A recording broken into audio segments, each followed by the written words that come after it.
we thought in this video we would talk about a bit of a taboo subject, vanishing twin syndrome. A few of you may have experienced it, a few of you may know that you experienced it, and some of you actually may have experienced it and not ever realised. This little one was a twin. We fell pregnant with pregnancy number 4, and I knew something was different from the beginning. I had morning sickness, not excessive, just some. It wasn't that gave it away, but I just felt in myself that something was different with the pregnancy. I also kept having dreams that I was having twins. And then I had a little bit of spotting bleeding, which I hadn't had with any of my other pregnancies. So I took myself off to the on-call doctor. The what's it called? Out of hours. The out of hours doctors. That's what you get when you film with baby. The out of hours doctors, and they actually couldn't see me because the fire alarm was going off. Oh really? So they said, you can come back, but we might call you back at 3 o'clock in the morning. And I was like, well, I've got 3 other children at home. I can't really come back at 3 o'clock in the morning, but I'm really worried. So they said, okay, just take yourself to A&E. It's fine, go to A&E. So I went up to A&E. Where they tried to fob me off actually with it's a water infection. We'll get you some antibiotics and that can cause the spotting. And I was like, no, I don't feel like I have a water infection. Yes, I may have a minor one, from your test results, but if I wasn't aware that I had it, then that's probably not strong enough to cause spotting. So the doctor that I then spoke to, he could see that I wasn't happy with the diagnosis, and he said, I'm going to book you in tomorrow for an early assessment, early pregnancy assessment scan or something? The different department in the hospital. So I went back the next day and had to have an internal scan. And on the screen she was like, oh yeah, there's twins. There's 2 of them. And I knew it. I just knew it. And she said to me, you're not shocked? And I was like, no, I knew. You really had a feeling, because I can remember when you told me. I was talking about it. I knew that there were 2. I just knew. It does run in our family as well. My grandma is a non-identical twin, and my partner's Nan, she was a non-identical twin as well. So we knew it ran in our family anyway. She said one sac she could see a little tiny heartbeat in, and I was only about 6 weeks pregnant though, so it was very, very early. And the other sac, she couldn't see anything in it at that time. And she said, it's okay, it looks from the measurements. The other sac is 2 weeks behind the other one. That can happen. They can get, fertilised at... Is it fertilised? Yeah. At different times. Yeah, I've lost my words today. At different times. So non-identical twins can be actually 2 weeks apart in dates.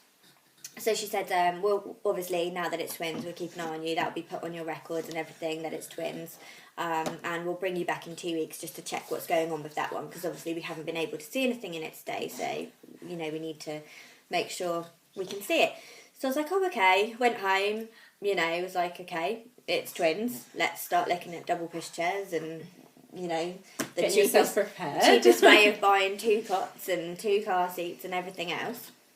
And so, I was getting quite excited. There's going to be 2. I wonder if it's going to be 2 girls, 2 boys, a boy and a girl, what it's going to be.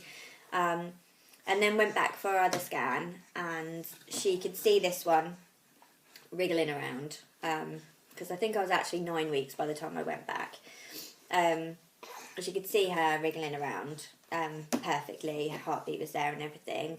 And the other one, the sac was there and it had grown, but not enough. It had stopped growing at some point in those 2.5 weeks.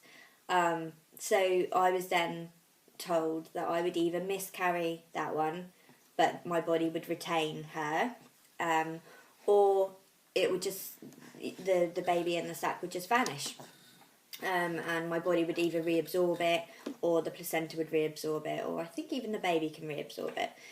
And that would be that. And I was like, oh, okay. So it's rather strange, because you can't mourn the loss as if you've had a miscarriage, because you still have one that you can be happy about. So it's really strange. Obviously you're gutted because for 2 weeks you've been planning having twins. Absolutely, you know, planning 2 of everything and moving bedrooms around and names for 2 and, you know, all of these things. And I know it was very early on and some people wouldn't even consider those things yet, but I was really excited and I did. And then all of a sudden that's taken away and you're still super happy and super excited because you've got one and you only tried for one in the beginning, but you've also lost a child. And it's really strange because it's almost like you're not entitled to mourn that child that you've lost because you've still got happy. one. Yeah. And it's really strange. And people don't, when you then tell people, oh, it was twins, people don't react the same way as if someone says, I've had a miscarriage. Because you still have one to be happy about. Absolutely. And it's very bizarre. Especially for it to just vanish. Yeah. In thin air sort of thing. And by the time we went back for our 12-week scan, the other baby had completely vanished. They couldn't see anything at all, no sac, nothing. It had completely gone. So that was really weird as well, because if I hadn't have known in my body that something wasn't right and gone in for those early scans, by the time we went for our 12-week scan, they'd have never known that there was a twin there. No, you would have never known anything. There would have been one baby, they wouldn't have searched anything else, and that would have been it. So in a way, I'm glad that I knew my body so well to go in, because then at least for us, we knew that she was a twin, and we can tell her that when she's older. And obviously, we told our other children, and there were 2 babies, but now there's just one. One very happy one. Yeah, she's amazing. You know, we wouldn't change it for the world. And in all honesty, now, how much of a monkey she is. If there were 2 of her, I don't think I could cope with that, especially with 3 others. But just anyone else who's going through it, you know, or experience the same thing, I'd love to hear from you and hear your experiences and whether you feel the same, because it might be nice to know about support groups if there are any, you know, out there for people who have lost it, because you do feel in a weird situation, you know.